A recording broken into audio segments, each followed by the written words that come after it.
I feel this whole satsang you've been speaking to me already, and everything that was addressed, I can relate to it. And okay. so I just felt that I really wanted to come because I've not been speaking satsang for a while, and these last satsangs really touched something that I saw that maybe there was some holding back to come in satsang and speak. Okay. Because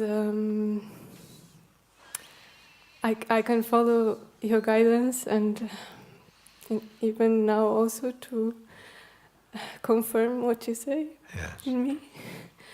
And there's a lot of gratitude for you and for Sahaja and the Sangha and everything. And but I still see when I slip back to old states, and it becomes more and more like... in other words, you slip back not just to old states, but slip back into identity. Slip back into I, me, person, things. And that's okay, it will happen. But what is not so okay is that it happens and it is not checked. You follow? Because you cannot say, oh, you're always going to make sure it doesn't happen. No, it happens, that identity happened, and somehow you find that, whoa, this is playing.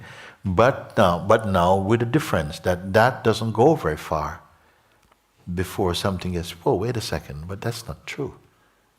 Or do you still get pulled around the block until your knees are rubbed off, being dragged by your mind, and when you're in, sort of like the burns unit, you go, oh, that was my mind.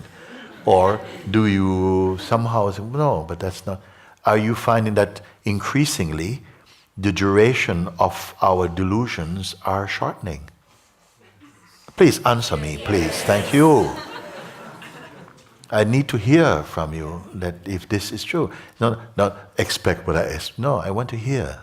Because for so long I'm sitting, we're talking, and then I start to ask people, tell me what you think, and I said, this is not good. So I'm going to start checking on each of you. What have you understood in your heart, not in your head? You see? Yeah. And I can say yes, that because of you, the impact is less than before. I can see that. Yes. But the doubt came a bit of like, is it just this, when you say this is example of the blades turning still, but the power is cut? Like, it just came this doubt like some days ago of like... So let me explain that for people who may not have heard this example. I say sometimes that we got fans here, it's getting hot, so sometimes we have to use the fans. So if you can, I use it as an example, that if the fans are turning, we know that the power is on. If you switch off the electricity to the fan, okay, the blades keep turning for a while, isn't it? But they don't just turn fan, it stops. You turn it, it's... But something knows the power is cut, no? And gradually the blades come to stop because they're not being fed. You see? So we're talking as an example like this power cut to the mind. So something, what is the power cut to the mind? The mind seems to be in this storm. What is the way to switch off this power? Is it something out there? No, the switching off of this, not the mind spinning, but the relationship with that is the spinning. When it is recognized, but I am the weakness of that, I am not that. And that seeing is honored, meaning that it keeps on being confirmed. So the attention is on here, not on the spinning, not watching when it's going to stop. Then it may stop, you don't even notice. You follow or not?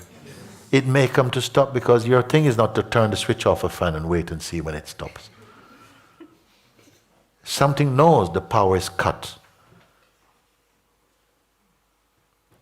What is the power cut to the mind in this way? When I say mind, I don't mean mind in its universal context. Mind is a universal thing. You need your mind to operate your job, or to look after your children, or to run a business, or to, just everyday life. That's not the trouble. That's not the mind we're talking about. We're talking about the mind in its psychological manifestation in personhood. This is it.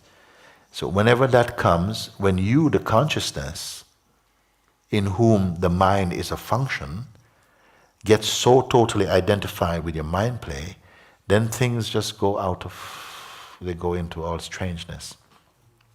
When you acknowledge and recognize, but I'm the witness of that, then the power stays in the witness and not in the turning blades. When the attention is not in the turning, then they don't register as anything. Just like you go walking in the market. There's a market in San Martino tomorrow. If you go into the market tomorrow and there's nothing you're interested in, can you be distracted? You are only distracted by the things you are attracted to, isn't it?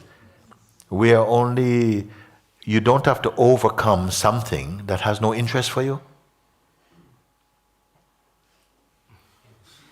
Yeah, you overcome things that you get tied up with, and then something transcends this. And so much of things in life, you're not troubled by them, because you have no particular interest in it to form some relationship with it. So some people can walk all the way to the market and then nothing at all. Then you say, oh, what's your time in the market? What market? Market. You see? Another person come back with 10 shopping bags. Oh, God. Both are walking. It's the same with the mind. So many things could appear as though they were thoughts that you could get involved in. But if you have no interest, then they cannot register as even ever appearing.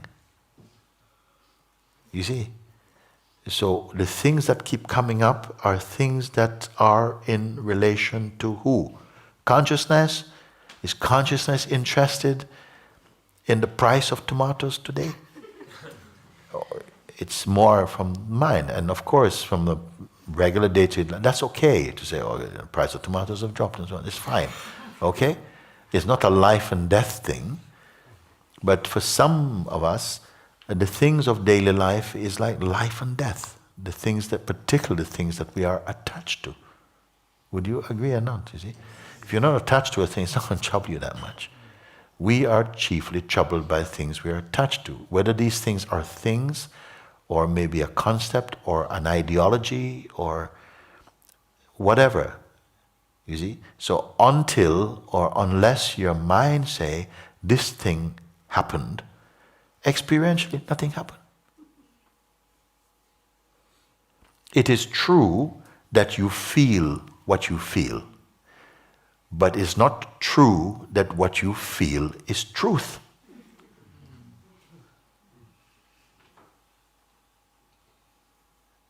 And something inside have the wisdom, the expanding wisdom, to discern the difference in this.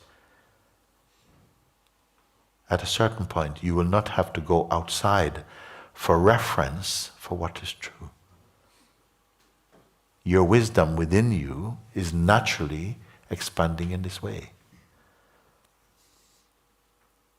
This is why I say, blessed is the one whose life is the evidence of what is true. Not you say with your mouth, but you do something different in your action. It's something like this. Not that people have to watch your action. It's actually in your presence. It's your presence that communicates to the heart, and not just your mind and your mouth. It's the presence that speaks to presence.